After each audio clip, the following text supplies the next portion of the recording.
안녕하세요. 저는 몇 년 전 한 사건으로 인해 고향에 내려와 아들과 지내고 있는 여성입니다. 저를 특정 지을 수 있는 내용들은 삼가하도록 할게요. 제 사연이 워낙 충격적이라 아직은 조심스럽거든요. 어떤 분들은 제 사연을 다른 매체를 통해서 들어보셨을 겁니다. 사연이라고 하기보다는 사건에 가까운 이야기이니까요. 그만큼 저에게도 꺼내기가 힘든 이야기인데요. 계속 용기를 내지 못하면 더 이상 앞으로 나아갈 수 없을 것 같아 이렇게 익명을 빌려 입을 떼어보게 되었습니다. 혼자 말하려고 하니 참 어색하네요. 그냥 바로 제 이야기를 시작해 볼게요. 장애를 가지고 태어난 저는 어려서부터 고생이 심한 편이었습니다. 심각한 장애는 아니라 일상생활이 힘들 정도는 아니었지만 장애를 가졌다는 이유로 마음고생을 해야 했거든요.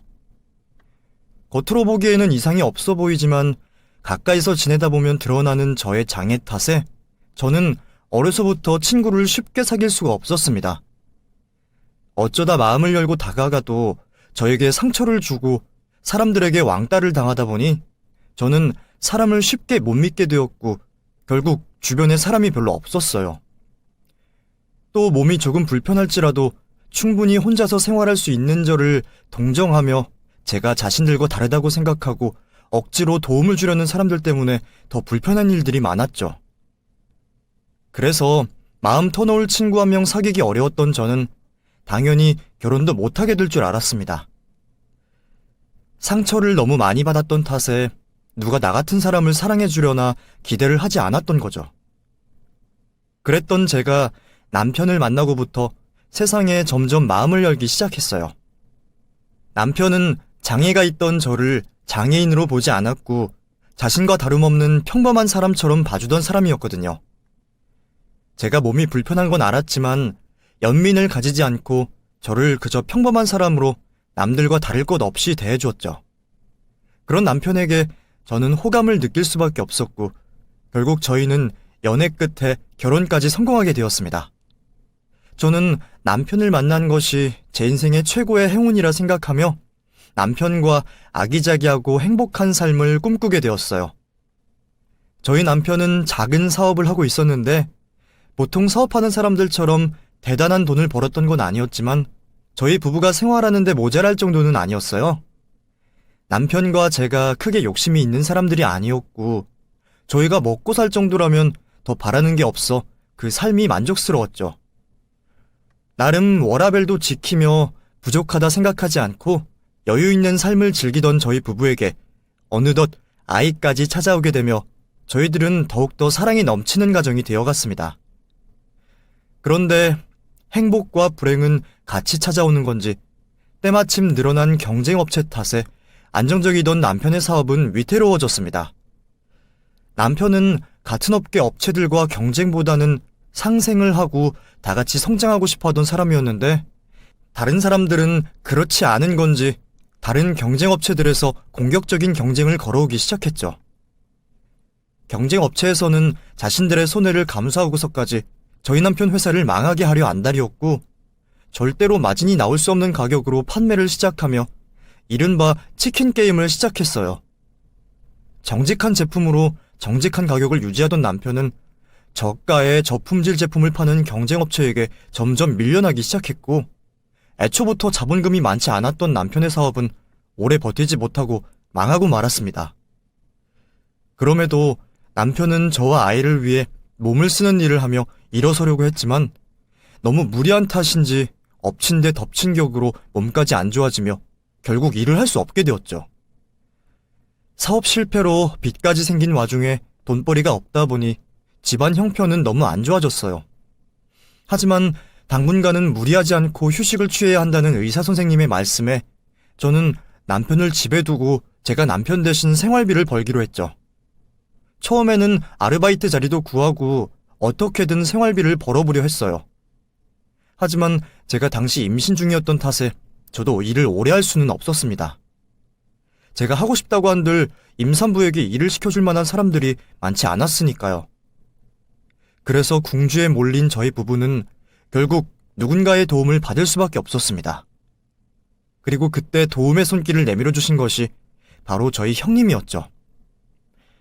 형님은 부잣집 막내딸로 친정 집안의 도움으로 회사를 운영하고 있어 경제적 여유가 있던 분이었거든요. 그래서 안타까운 저희 사정을 듣게 된 형님이 도움을 주고 싶어 하셨어요. 동서, 지금 상황이 많이 안 좋다며?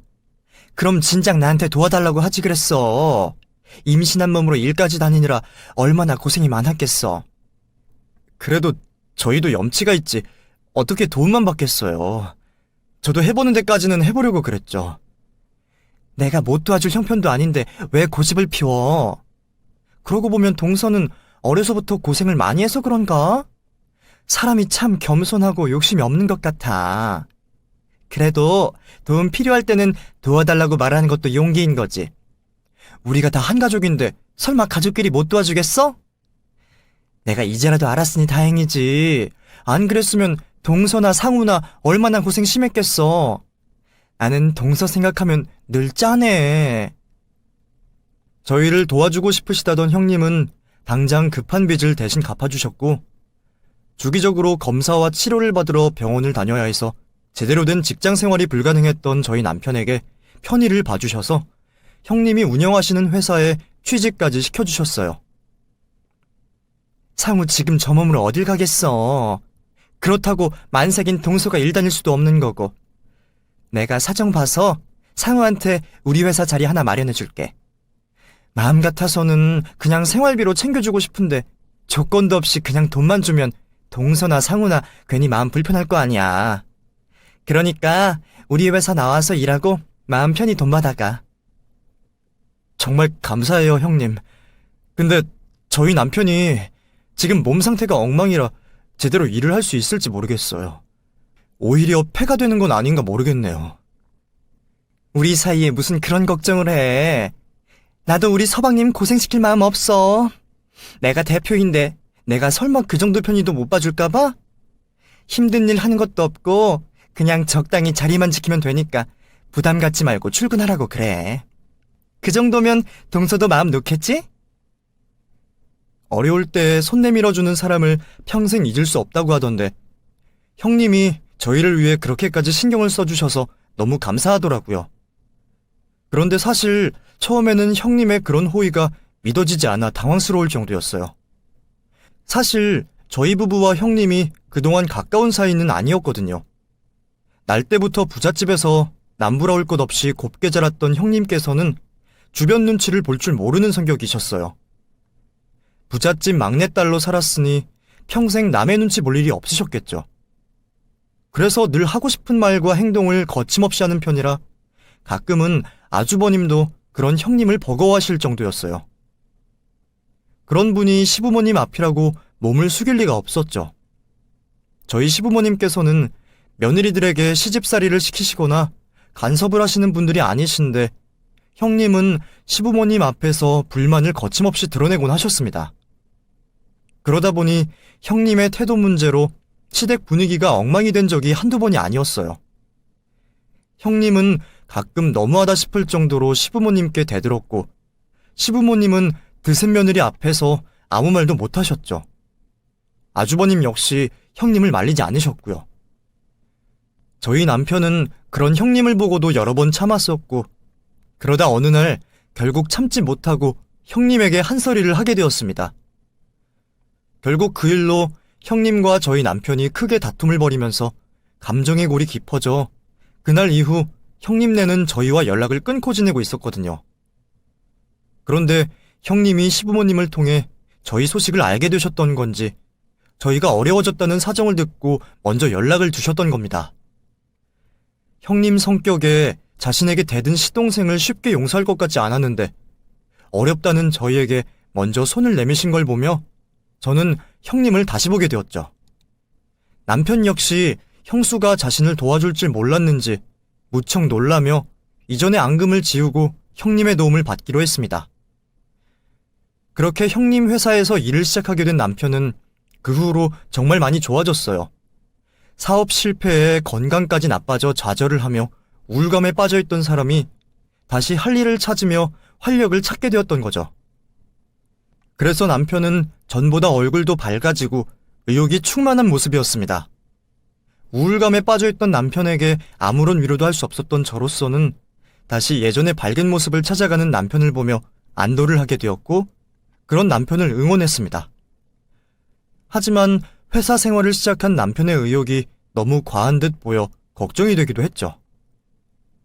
도대체 회사에서 얼마나 고생을 하다 오는 건지 남편이 퇴근해서 돌아올 때마다 늘 기진맥진해 보였거든요. 여보, 회사 일이 많이 힘들어? 형님이 무리하지 말라고 하시던데 당신 너무 무리하는 것 같아. 아직 몸도 다 회복하지 못했는데 좀 쉬엄쉬엄 하는 게 어때? 아니야, 별로 힘든 일도 없는걸. 나도 내 몸 상태 걱정해서 적당히 하고 있어. 그렇다고 너무 농땡이 부리는 것처럼 보일 수는 없잖아. 안 그래도 낙하산인데 다른 직원들한테 욕먹지 않을 만큼 열심히 해야지. 그리고 형수님 덕분에 특혜까지 받고 있는데 이 정도로 힘들다고 하면 어리광이지. 그래도 당신 건강을 생각해서라도 아직 무리하면 안 돼. 알지? 그럼 내가 우리 집 가장인데 무너지면 쓰나. 그래도 요즘에는 다시 일할 수 있어서 너무 행복해. 덕분에 다시 접었던 목표도 떠오르고. 나 여기서 몇 년만 일하다가 다시 내 사업 시작해야지 생각 중이거든. 그러니까 당신도 너무 걱정하지 마. 다 잘 될 거야. 남편은 제게 걱정 끼치는 일이 없을 거라며 저를 다독였고, 저는 그런 남편을 믿고 싶었어요. 하지만 더 무리하지 않겠다던 남편은 오히려 그 후로 더 바빠지기 시작했습니다. 그전에는 퇴근 시간은 맞춰오던 사람이 언제부터인가 점점 퇴근이 늦어지면서 저는 다시 걱정을 하게 될 수밖에 없었죠. 아무리 일이 좋다지만 아직 몸을 다 회복한 것도 아닌데 자꾸 야근을 하고 무리를 하니 저러다 또 몸이 상할까 무서웠거든요. 그런데도 남편은 자꾸 괜찮다고만 하니 남편을 붙들고 얘기하는 의미가 없겠다 싶었던 저는 고민 끝에 형님에게 직접 연락을 드리기로 했습니다. 제 말은 워낙 안 들으니 형님이 좀 말려주시라고 말이에요. 형님, 저예요. 혹시 지금 통화 괜찮으세요? 동서가 나한테는 어쩐 일이야? 그게 저희 남편 때문에요. 상우? 상우가 왜? 회사 생활에 문제 있다고 해? 아니요, 저희 남편이 불만이 있다는 게 아니라 제가 좀 걱정이 돼서요. 그게 사실은 요즘 들어서 남편 퇴근이 늦어지더라고요. 말로는 자기가 할 일이 남아서 하고 온다 그러는데 그 사람 몸도 성취하는데 너무 무리하는 게 아닌가 싶어서요.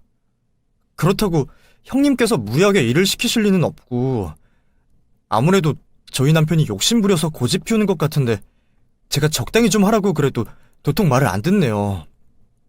그래서 형님께서 저희 남편 고집 좀 꺾어주시라고 부탁을 드리려 전화드렸어요. 무슨 소리야? 상우가 야근을 한다니. 그럴 리가 없는데? 내가 알기로 상우 매번 정시 땡하면 퇴근한 걸로 아는데? 형님께서는 남편이 야근을 한 적이 없다며 당황스러워 하시더라고요. 심지어 다른 직원들도 야근하는 일이 없었다고 말이죠. 최근 몇 달간 저희 남편이 야근을 한 적이 없다는 형님의 말에 저는 당황스러웠습니다. 예? 그게 무슨... 남편 말로는 분명 회사에 있다 왔다고 했는데요? 애초에 나는 우리 회사 직원들 그렇게 고생 안 시켜. 그래서 상우도 편하게 회사 생활 할 수 있다고 했잖아. 근데 야근? 나는 처음 듣는 얘기네? 설마 상우가 동서한테 야근한다고 거짓말한 거야? 아니에요. 죄송해요, 형님. 아무래도 제가 뭔가 잘못 알고 있었나 봐요. 오늘 얘기는 못 들은 걸로 해주세요. 형님이 신경 써주실 만큼 써주셨는데 제가 괜히 이런 일로 걱정 끼쳐서 죄송합니다. 그래, 무슨 일인지 모르겠지만 우리 회사 문제는 아닌 것 같으니까 부부끼리 잘 해결해봐. 설마 상우가 딴 생각할 사람은 아니겠지만 그래도 혹시나 모를 일이 있는 거잖아? 분명 남편은 야근을 했다고 말했는데 형님은 아니라고 하시니 그럼 그동안 남편이 퇴근 후에 대체 뭘 하는지 의아할 수밖에 없었죠. 하지만 그날도 남편은 어김없이 야밤이 다 되어서야 돌아왔고 제게는 계속 회사에 있었다고 말을 했어요. 그러자 갑자기 남편이 의심스러워지기 시작하더라고요.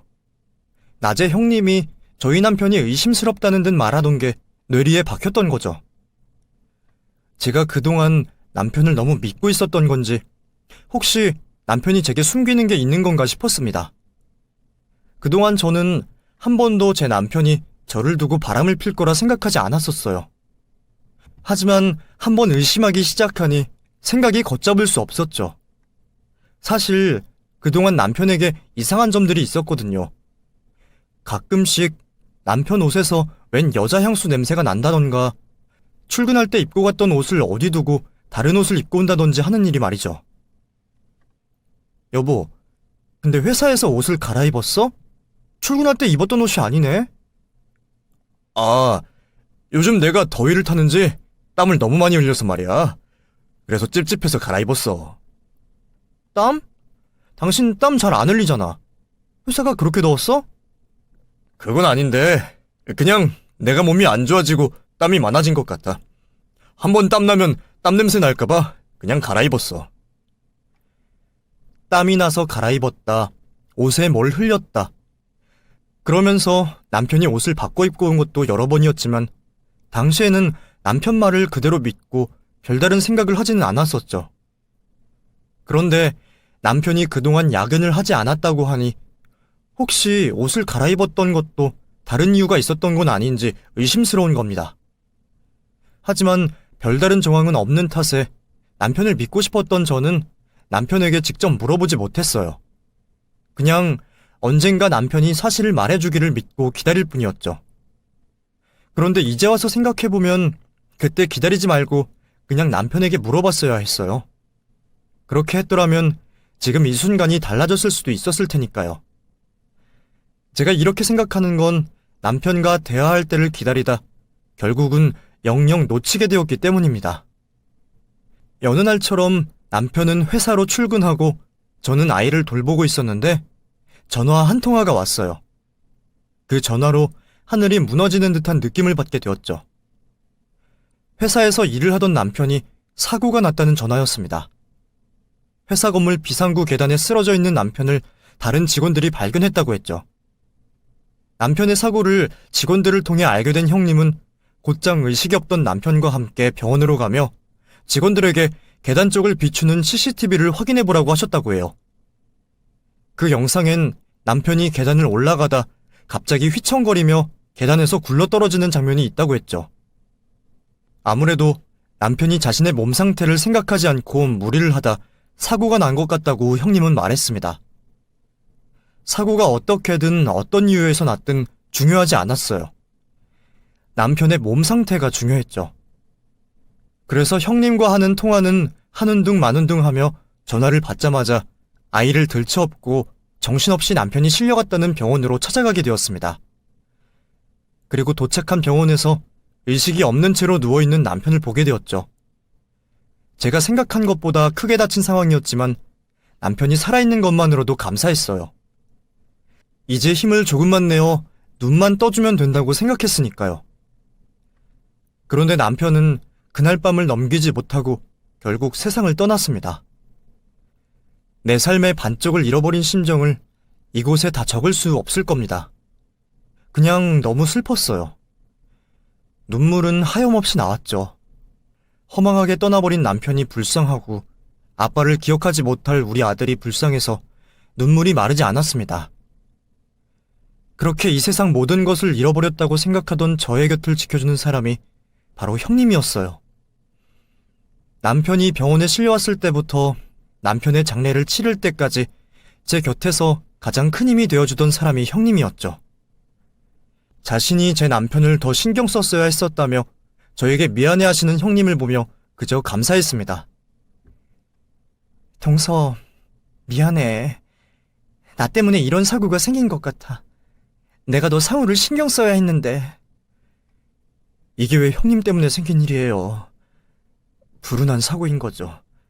그리고 제가 경황이 없어서 감사하다는 말씀 못 드렸는데 그이 병원으로 데리고 간 것부터 지금 장례 치르는 것까지 모두 감사해요. 형님께서 신경 써주시고 계시다는 거 저 알고 있어요. 당연히 내가 해야 하는 일인 걸. 그리고 동서가 나 믿고 상우 맡기고 있었을 거 아니야. 상우 사고 난 거 전부 내 잘못이야. 나 때문이라고. 내가 상우를 저렇게 만든 거나 다름이 없어. 정말 미안해, 동서. 나 용서해줘. 남편의 장례를 치르는 내내 저에게 미안하다 사과를 하는 형님은 단순히 저를 위로해주려는 말이 아니라는 듯 정말 자신이 할 수 있는 모든 것을 해주며 남편의 장례를 잘 마칠 수 있게 도와주었습니다. 남편의 죽음에 정신이 없는 저 대신에 아들까지 돌봐주시면서 말이죠. 장례를 치르고 나서도 아주버님과 형님이 저에게 경제적으로 도움을 주셔서 마음을 추스르고 아들을 돌볼 수 있었죠. 이후 남편의 장례를 마치고 얼마 뒤 죽은 남편이 회사에서 쓰던 유품들을 받게 되었습니다. 남편이 죽기 전 가장 마지막까지 손길이 스쳤을 물건들이니 더욱더 소중하게 느껴졌어요. 물건들을 하나하나 확인하고 만져가며 남편의 손길을 느끼고 있었습니다. 그러다 남편의 유품 속에서 쪽지 하나를 발견하게 되었어요. 남편이 가지고 다니던 안경집 안에서 발견된 쪽지였는데 그런 곳에 쪽지가 있다는 것도 이상했지만 쪽지 안의 내용이 더 이상하게 느껴졌습니다. 여보, 이거 들고 당장 경찰서로 가. 그리고 절대 다른 사람들 보여주면 안 돼. 설령 우리 집안 식구들이라도. 얼마 되지 않는 말 몇 마디가 적혀져 있었지만 그 몇 마디 안에 내포되어 있는 감정들은 대단히 복잡해 보였습니다. 남편이 두려워하는 것 같기도 했고 간절하게 부탁을 하는 것 같기도 했죠. 그때부터 모든 게 수상하게 느껴졌습니다. 남편은 마치 자신이 죽을 걸 알았다는 듯이 저에게 그러한 쪽지를 남겼으니까요. 도대체 뭘 경찰에게 가지고 가라는 건지 다시 유품들을 확인하는데 쪽지가 발견된 가죽 안경집 안에서 아주 작은 USB가 발견이 된 거예요. 보통의 USB와 다르게 플라스틱 부분이 떼어진 채로 칩만 있는 USB가요. 남편이 경찰서로 들고 가라는 물건이 그 USB라는 걸 느낌적으로 알았습니다. 그래서 쪽지의 내용대로 곧장 경찰서로 향하게 되었죠. 제 이야기를 듣게 된 경찰들은 저보다 더 황당해했습니다. 경찰서가 무슨 부탁이든 들어주는 곳이 아니라며 개인적인 일로 찾아와 부탁을 하면 안 된다면서 말이죠. 남편분 잃으신 마음은 이해가 됩니다만 경찰서가 개인적인 일까지 처리해주는 곳은 아닙니다. 너 직접 말씀하셨잖아요. 직장에서 일을 하시다 사고로 돌아가셨다고. 당연히 갑작스러운 남편분의 사고에 미심쩍은 부분이 있으시겠지만 저희에게 찾아오실 때는 사건이라고 생각할 수 있는 확실한 증거나 제보를 가지고 와주세요. 이렇게 막무가내식으로 찾아오시고 확인해달라고 하시면 곤란합니다. 저희가 하고 있는 수사도 많고 인원도 부족해서 이렇게 하시면 공무수행에 방해가 돼요. 알고 있는데요. 여기 제 남편이 적은 쪽지 보시면 너무 이상하다는 생각 안 드세요? 누가 자기 신변에 이상이 있을 걸 예상하고 살아요. 더군다나 제 남편 사고로 세상을 떠났는데 마치 사고가 일어나 자신이 죽을 걸 알았던 것 마냥 이런 쪽지를 남긴 게 너무 이상하잖아요. 제가 여기 있는 수첩, 노트, 잡다한 전부 다 확인해봤는데 딱 이것만 안에 뭐가 있는지 볼 수가 없었어요. 다른 물건들은 수상하다고 생각할 만한 것도 없었고요. 그런데 여기 이 USB에 암호가 걸려있어서 확인을 할 수 없었다고요. 사설업체에 맡겨볼까 하다가 일이 잘못되거나 제가 잘못 생각해서 나중에라도 수사하는데 문제가 될까봐 이렇게 찾아온 거예요. 제가 봤을 땐 분명히 이 안에 남편의 죽음과 관련된 무엇인가가 있을 거라고 생각해요. 형사님, 그러니까 제발 좀 부탁드릴게요. 경찰서로 찾아가기 전 USB 안을 확인해보려고 했는데 거기엔 비밀번호가 걸려있어 그 안에 있는 폴더를 열어볼 수가 없었습니다. 자신의 죽음을 예상한 듯한 쪽지 내용과 USB에 걸려있는 비밀번호를 보며 남편의 죽음이 단순한 사고사가 아닐지도 모른다고 생각했죠. 하지만 그건 저만의 생각이었고 제가 하는 말이 경찰 측에서 듣기론 황당하기만 했을 거예요. 난감해하던 경찰은 남편의 쪽지와 제 얼굴을 여러 번 번갈아가며 보다 이내 결심을 했다는 듯 확인을 해보겠다고 말했어요. 그럼 이 안에 뭐가 있는지 확인은 해보겠는데 정식으로 수사가 시작된 건 아니라는 걸 알아주세요. 사실 지금까지의 상황만 놓고 보면 이 쪽지와 USB가 남편분의 죽음과 관련이 있다고 하신 말씀 모두 민원인분의 일방적인 주장일 뿐이니까요. 정식으로 사건 접수는 못 해드리고 제가 개인적으로 확인을 해보겠습니다. 그래서 USB 확인하는데 시간이 좀 걸릴지도 모르겠네요. 그 점은 양해 부탁드리겠습니다. 물론 USB 확인 후 주장하신 말씀처럼 수상한 부분이 있으면 바로 사건으로 전환시킬 거고요. 정식으로 사건이 접수된 건 아니라 했지만 전 그것만으로도 만족했습니다. 어떤 식으로든 의문점이 드는 부분을 확인할 수 있었으니까요. 이후 애타는 기다림의 연속이었습니다.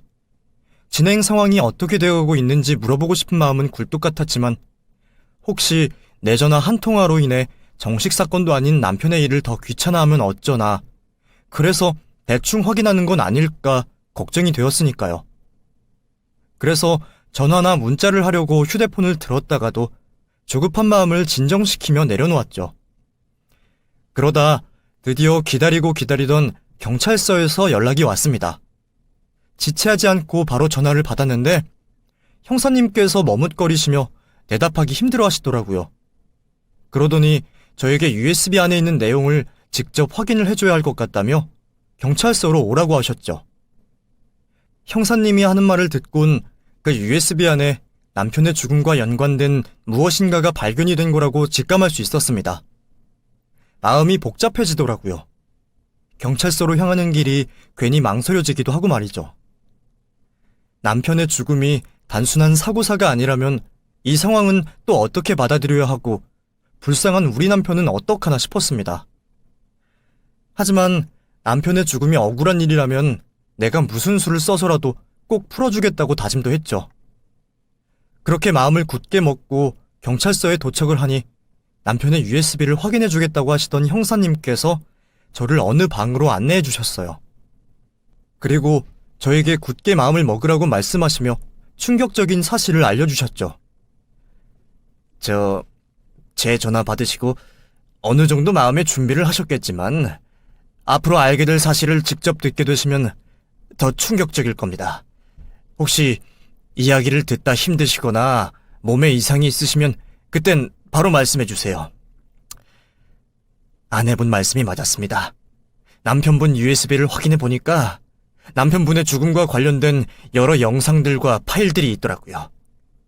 지금 이 노트북 안에 그 내용들이 전부 있기는 한데 어떻게 지금 직접 확인을 하시겠어요? 아니면 제가 설명만 해드릴까요? 이제 남편분 USB가 증거 품목이라 재판이 끝날 때까지는 들을 수가 없어서요. 그러니까 저희 남편이 사고로 죽은 게 아니라는 거죠? 회사에서 무슨 일이 있었다는 거죠? 네, 회사 내에서 동료들에게 괴롭힘을 당했던 것 같습니다. 일방적으로 말이죠. 그럼 제가 설명만 해드릴까요? 아니요, 볼게요. 제 눈으로 봐야겠어요. 제 입에서 USB 안에 있었던 파일들을 직접 두 눈으로 확인하겠다고 하자 형사는 그 상황이 힘든지 굳은 얼굴로 저에게 동영상들을 틀어주었습니다. 그곳에는 남편이 회사 동료들이라는 사람들에게 괴롭힘을 당하는 장면이 담겨져 있었죠. 회사 CCTV 화면인 듯한 동영상에는 도저히 그곳이 회사라고 생각할 수 없는 장면들이 보였습니다. 남편의 회사 동료들이라는 사람들은 자신들끼리 이야기를 나누다 남편이 다가오면 흩어지기도 하고 앞이 보이지 않을 정도로 서류를 잔뜩 가져가는 남편의 발을 걸곤 넘어지는 모습을 보고 낄낄거리기도 했죠.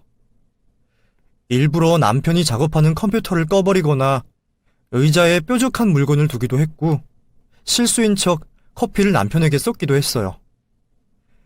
그것 외에도 회사 직원들이 남편을 괴롭히는 영상들은 동영상이 넘어갈 때마다 있었습니다.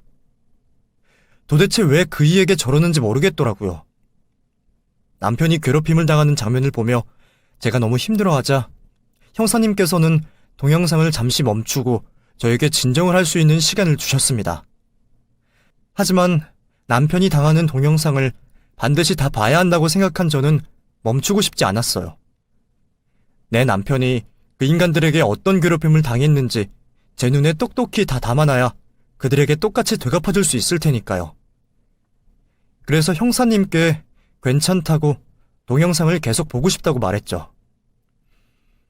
형사님, 저 괜찮아요. 계속 틀어주세요. 저 이 장면들 하나도 빠짐없이 봐야 해요. 그래야 저놈들에게 그대로 갚아줄 수 있어요. 더 보신다고 해도 앞서서 보셨던 행동들의 연속일 뿐입니다. 이것보다 더 중요한 게 있어요. 사실 이 부분이 남편분 죽음의 더 핵심적인 문제이기도 하고요. 남편분이 다니시던 회사의 대표 있지 않습니까? 그분과 가족관계이시죠? 피해자분 형수님 되는. 그 회사 대표라는 분이 남편분을 괴롭히라고 직원들에게 지시를 해서 저렇게 된 겁니다. 네? 잠시만요. 저희 형님이 그 일을 괴롭히라고 시켰다고요? 그럴 리가 없어요. 저희 형님 차가운 사람이긴 해도 저희 어려울 때 도와준 분이고, 남편이 사업 망하고 몸도 나빠져서 회사 다닐 수 없었을 때 먼저 나서서 도와주신 분도 저희 형님이라고요.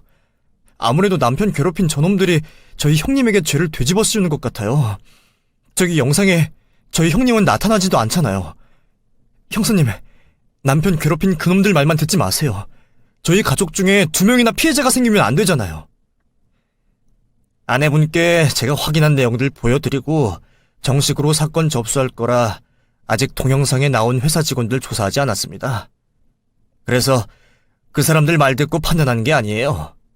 직접 지시 내린 영상과 피해자분 괴롭히는 증거들이 있어서 제가 말씀드리는 겁니다. 어떻게 그 장면들도 보실 건가요? 믿었던 가족분이라 아까 전보다 더 힘드실 수도 있는데. 믿겨지지가 않더라고요. 회사 직원들에게 남편을 괴롭히라고 시킨 사람이 다름 아닌 형님이었다니. 형사님이 하는 말을 듣고도 믿기지가 않았습니다. 회사의 대표가 2-3명일 수도 있고 형사님이 착각을 했을 수도 있다고 믿었어요. 아니, 믿고 싶었어요. 피로 맺어진 가족은 아니지만 남편의 동생이잖아요. 아무리 못해도 남보다는 가까운 사이가 맞잖아요. 그래서 아닐 거라는 말을 되뇌며 형사님이 틀어주는 동영상을 보게 되었죠. 그런데 그 영상 안에 형님이 남편에게 일방적으로 폭언을 하는 장면을 보게 되었습니다. 제가 봐왔던 형님과 전혀 다른 얼굴을 하고 있는 형님을 말이죠. 야, 강상우! 너 뭐 하는 거야? 점심 먹었으면 바로바로 들어와서 일을 해야지. 어딜 가서 삐대고 있었던 거야? 너 지금 내 돈 꽁으로 먹겠다 그거야? 일 설렁설렁 하려고 들어왔어? 네가 열심히 하겠다며. 너 내가 하라는 대로 하겠다고 싹싹 빌어서 내가 받아줬더니 이게 얼마나 지났다고 본색을 드러내? 야, 입 뚫렸으면 말 좀 해봐. 뭐라고 변명이라도 해보라고. 형수님, 그게... 야, 내가 회사에서는 대표님이라고 부르라 했지? 이 새끼가 정말 오늘 약이라도 먹었나 왜 이래? 너 잘리고 싶어서 안 달랐어? 너 잘리는 걸로 끝날 것 같아? 내가 빌려준 돈 바로 갚을 능력은 있어서 지금 이따위로 행동하는 거야? 아닙니다, 대표님. 그리고 방금 전 일은 제가 대표님께 말씀드렸습니다. 저 정기적으로 받아야 하는 병원 때문에 점심 먹고 나갔다 오겠다고요. 또 저희 팀 팀장에게 보고도 하고 허락도 받았습니다. 혹시 몰라서 점심 먹고 출발하기 전에 문자로 다시 한번 허락받았고요. 여기 문자 내용입니다. 그래? 그럼 김 팀장 그 새끼 불러와야겠다. 너가 지금 네 팀장 팔아먹은 거잖아. 그렇지? 그게 아니라 저는 대표님께도 팀장에게도 허락을 받았다는 말로 하려고. 방금 전까지는 니네 팀장 팔아먹더니 막상 데리고 온다고 하니까 겁나? 애들이 내가 너 괴롭히라고 한 말을 잘 따르고 있나 보다. 그러니까 네가 이렇게 겁을 먹고 있지. 그래, 이번에 상우 네가 겁먹고 있다는 걸 확인했으니 그만 여기서 끝내줄게. 생각해보니까 방금 전에 네가 병원 다녀오겠다고 한 말이 기억나기도 했고. 그럼 그만 나가봐. 형사님이 처음 보여준 영상부터 경악을 금치 못했습니다. 영상 속 형님이, 아니 이미은 그 여자가 남편을 협박하고 조롱하고 있었으니까요. 남편이 병원을 꼭 다녀와야 한다는 것도 알고 있었고 남편에게 병원을 다녀오겠다는 보고도 받았으면서 일부러 남편을 괴롭히고 있었습니다. 또 대충 두 사람 사이의 이야기를 들어보니 저희 집 빚을 갚아준 돈과 직장을 이용해 협박을 한 것 같았죠. 그것만이 아니었습니다. 형사님은 이어서 이미은이 자신들의 직원들을 불러 모아놓고 제 남편을 괴롭히라고 지시하는 영상을 보여줬어요. 지금부터 내 말 잘 들어. 며칠 전에 온 직원 있지? 강상우라고. 다들 내 시동생이라고 알고 있을 거야. 그런데 그런 거 신경 쓰지 말고 못하는 거 있으면 따끔하게 혼내. 아니, 그걸로는 부족하겠다. 그냥 괴롭혀. 무슨 말인지 알겠어? 다들 이해를 못하겠다는 표정인데 집안일이니까 자세한 건 알 필요 없고 무조건 괴롭히라고. 그놈 입에서 퇴사하겠다는 말이 나오도록 말이지. 강상우가 지금 어느 팀에 있지? 김 팀장. 그쪽 부서에서 잘해줘야 해. 같이 회사 다니는 동료라고 생각하지 말고 내쫓아야 하는 사람이라고 생각하고 무조건 괴롭히라고. 알겠지? 혹시 설렁설렁하는 모습 보였다가는 내가 당신들 이 회사에서 내쫓아버릴 테니까 그렇게들 알고 있고. 무슨 일 있으면 내가 커버해줄 테니까 겁먹지 말라고. 오히려 잘하면 내가 보너스도 챙겨줄 테니까 열심히들 해봐. 알겠지? 회사 직원들이 억지로 남편을 괴롭혔다고는 볼 수 없겠지만 이미은 그 여자의 지시가 아니었다면 남편이 당한 직장 내 괴롭힘은 없었을 겁니다. 이후 계속해서 저는 이미은 그 여자가 남편을 괴롭히고 인권을 짓밟는 동영상과 남편과 나눈 메시지를 보게 되었어요. 또 남편이 녹음한 파일들도 듣게 되었죠. 그 USB 안의 내용들을 다 듣고 나니 남편의 죽음이 어떻게 된 일인지 정리가 되었습니다. 우선 처음부터 제가 잘못 알고 있었어요. 이미은 그 여자가 저희에게 도움의 손길을 먼저 내밀었던 게 아니었고 남편이 이미은에게 찾아가 무릎을 꿇고 도와달라 빌었던 거죠. 평소 관계가 좋지 않던 이미은에게 무릎까지 꿇어가며 부탁을 했던 건 저와 뱃속에 있는 아이를 먹여 살리기 위해 했던 행동이었을 겁니다. 그렇게 완전한 을이 된 남편은 이미은이 회사에서 시키는 대로 하며 무리하게 일했던 것 같아요. 무리하게 일을 하느라 퇴근이 늦었던 거였고 회사 직원들 괴롭힘으로 인해 옷이 더러워져 출근했던 옷과 퇴근을 하면서 입은 옷이 달랐던 거였죠. 또 온몸에 나던 향수 냄새도 이미은 그 여자에게 하루 종일 붙잡혀 있다 보니 배웠던 것 같고요. 그러다 보니 안 그래도 몸 상태가 좋지 않은 남편의 몸이 더 안 좋아진 것 같습니다. 계단에서 쓰러져 사망을 한 날 역시 그런 몸 상태로 일을 하느라 사고가 발생한 것 같다고 그때는 생각했고요.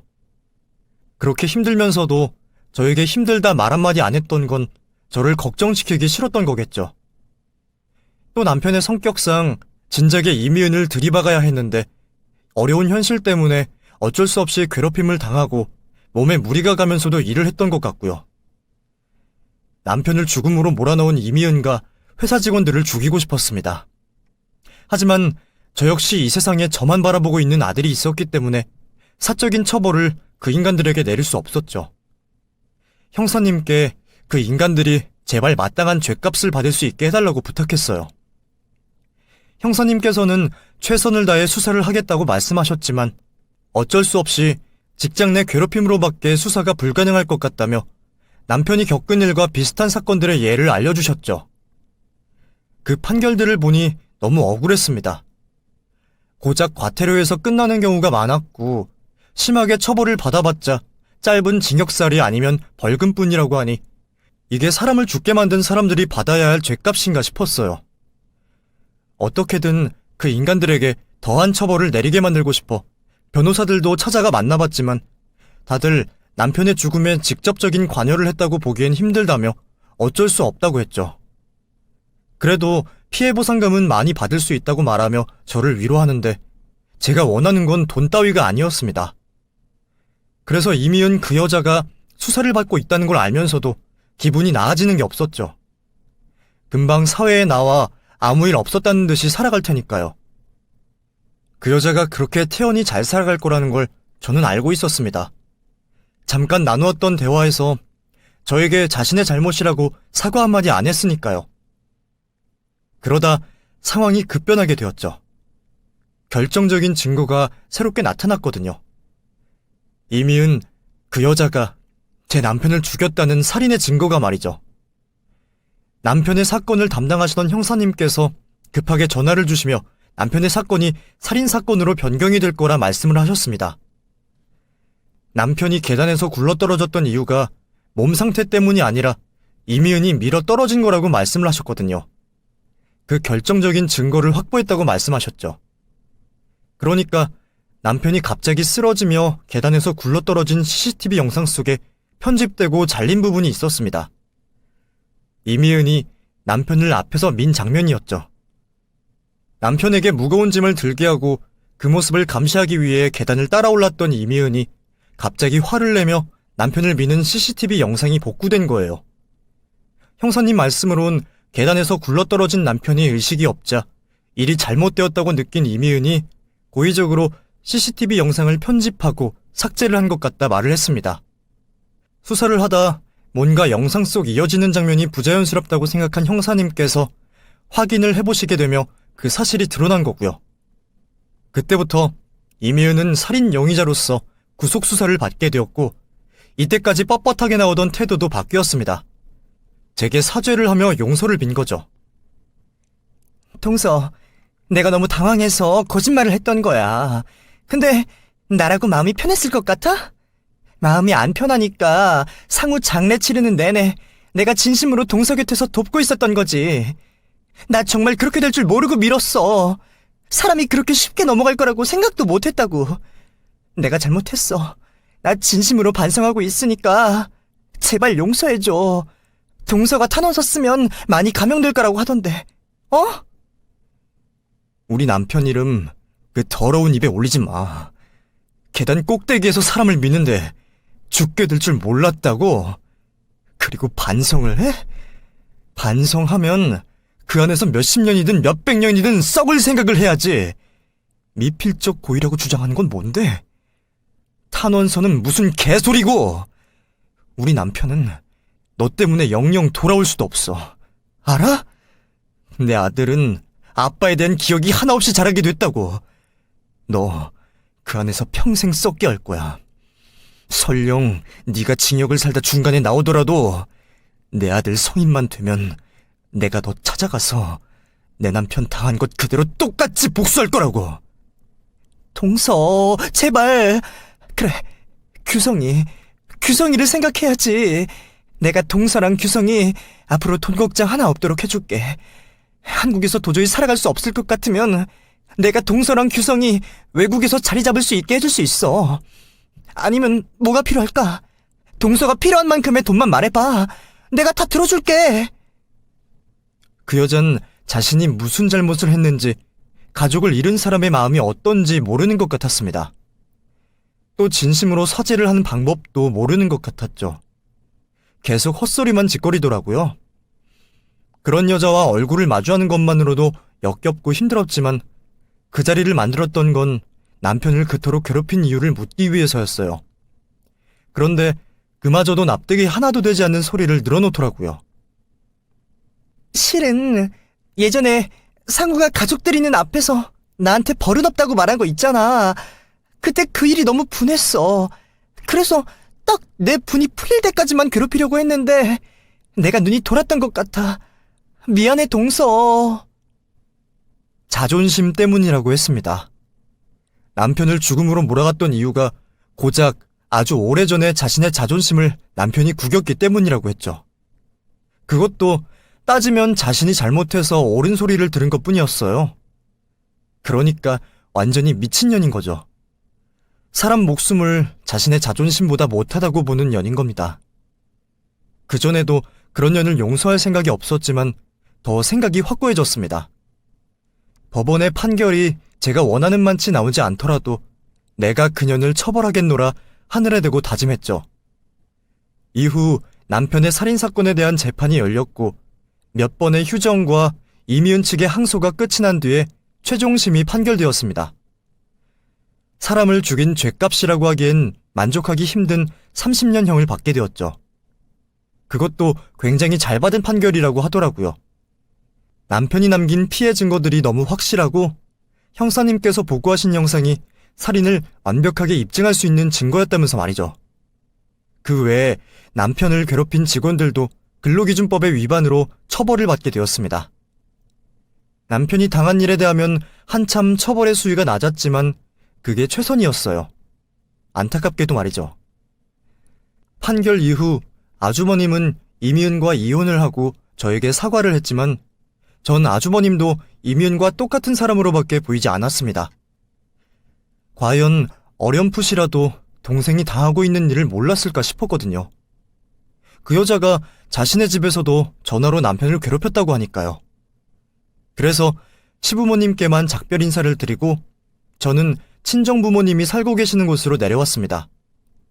그리고 이곳에서 자리를 잡고 아들과 함께 살아가고 있죠. 제가 이렇게 제 마음만 아픈 이야기를 꺼내는 이유는 두 가지인데요. 하나는 너무 답답해서 그냥 털어놓고 싶은 마음에 하게 되었어요. 제가 그 사건 이후로 사람을 못 믿거든요. 저희 가족들과도 쉽게 꺼낼 수 있는 이야기가 아니라 답답하기만 한 제 속을 풀고 싶어 보내게 되었습니다. 또 하나는 미래를 위해 말하게 되었어요. 아들이 어렸을 때는 상관이 없었는데 점점 자라다 보니 어쩔 수 없이 저도 다른 사람들과 어울려야 하더라고요. 그런데 방금 말했듯이 사람들을 믿지도 못하고 제가 겪은 일을 다른 사람이 알고 있으면 어쩌나 싶어 피해의식도 있다 보니 사람들과 어울리는 게 많이 힘이 듭니다. 그래서 이렇게 제가 겪은 일을 말하고 위로를 받으며 사람들과 어울리는 걸 조금씩 익숙해져 보려고요. 또 아이를 위해서라도 사회에 한 발자국 나아가고 싶고요. 그래서 변화되기 위한 제 첫걸음을 이곳에 찍어보기로 했습니다. 제 사연을 말하는 걸로 말이죠. 영영 저에게 지워지지 않을 일이지만 언젠간 희미해지기를 바라며 이렇게 여러분들 앞에 서게 되었네요. 이제 저는 글을 마무리 지어야겠네요.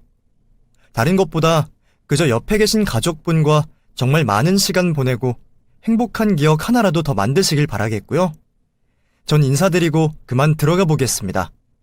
다들 가족과 행복하시고요. 건강하세요.